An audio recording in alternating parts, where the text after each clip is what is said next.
نحمدہ و نصلی علی رسولہ الکریم۔ آج جو میں حدیث آپ کے سامنے پیش کر رہا ہوں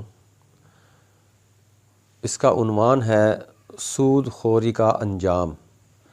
حضرت ابو ہریرہ رضی اللہ تعالیٰ عنہ فرماتے ہیں کہ رسول اللہ صلی اللہ علیہ وسلم نے فرمایا کہ معراج کی رات میرا گزر ایسے گروہ کے پاس ہوا کہ جن کے پیٹ گھروں کی مانند تھے، یعنی بڑے بڑے پیٹ تھے جیسے کوئی گھر ہیں، اور ان کے پیٹوں میں اتنے سانپ تھے جو باہر سے نظر آ رہے تھے۔ تو میں نے جبرائیل امین علیہ السلام سے پوچھا کہ یہ کون لوگ ہیں؟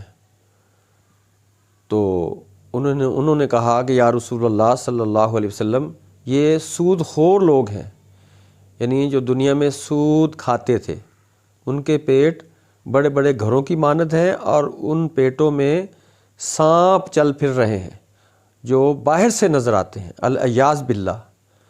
ایک حدیث میں آتا ہے کہ سود کے 70 درجے ہیں، سود کے 70 درجے ہیں، یعنی اس گناہ کے 70 درجے ہیں، اور اس میں ادنا درجہ یہ ہے کہ جیسا کہ اپنی ماں سے منہ کالا کرنا، العیاذ باللہ، مراد یہ کہ اپنی ماں سے زنا کرنا، ادنا درجہ اس کا یہ ہے۔